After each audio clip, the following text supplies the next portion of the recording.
Alors, comment est venue l'idée?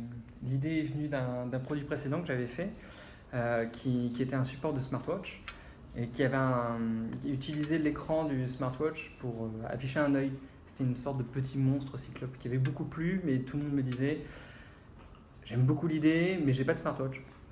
Donc, petit à petit, le temps a fait son effet sur cette idée-là. L'idée de la caméra est arrivée et le mix de tout ça a fait le Hulot. Donc, une caméra avec deux écrans qui font les yeux et l'animation et l'émotion qui est transmise avec le client. Alors ensuite, le vecteur aujourd'hui, c'est principalement vendre sur notre site internet. Donc on a fait pas mal de précommandes sur Kickstarter lors de la campagne en 2015. Et aujourd'hui, on continue à prévendre sur notre site et on va commencer à livrer nos premiers clients le mois prochain. Et on va continuer à vendre sur le site web et ensuite commencer à contacter les nombreux distributeurs qui nous ont contactés. Et par la suite, on va continuer à faire des accessoires pour le produit Hulot. Donc différentes bases, différentes batteries qui permettront d'étendre encore plus sa durée de vie. Et sans doute, et ça c'est une petite exclusivité, une version low cost.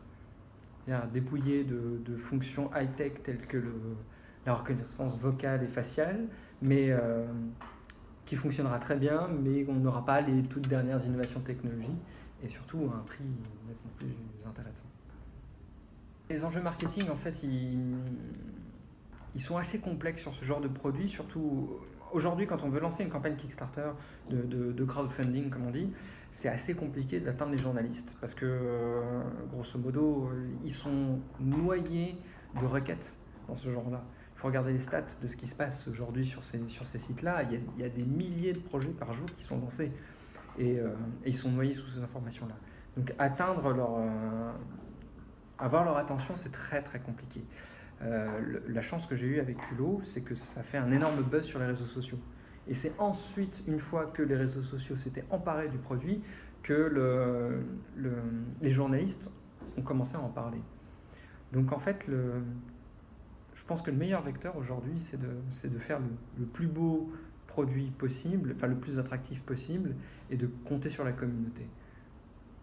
C'est ce qui a fonctionné sur le Hulot, et à mon sens, c'est on va dire le vecteur le plus efficace et le plus simple aujourd'hui. Alors là, le développement du Hulot est presque terminé. On est sur la production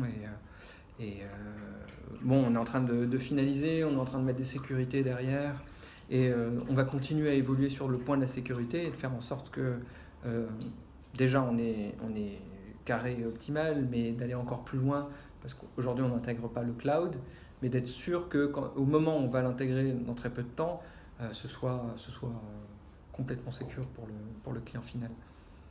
Au niveau des évolutions software, on en a plein en tête. L'intelligence artificielle sur le long terme, ça c'est vraiment quelque chose qui nous passionne, qui me passionne aussi.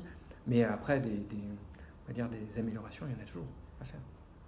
Ça c'est indéniable.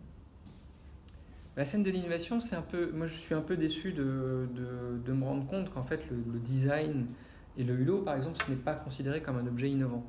C'est-à-dire qu'on utilise des technologies existantes, mais on les assemble d'une façon innovante à mon sens, et pour moi la création c'est ça.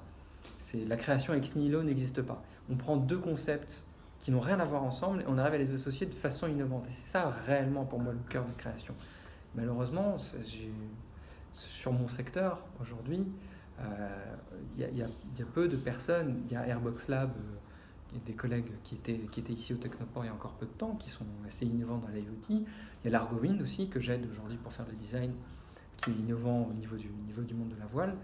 Mais c'est sûr que c'est un marché au Luxembourg qui est quand même assez limité aujourd'hui. J'espère que plein d'autres vont nous rejoindre dans peu de temps.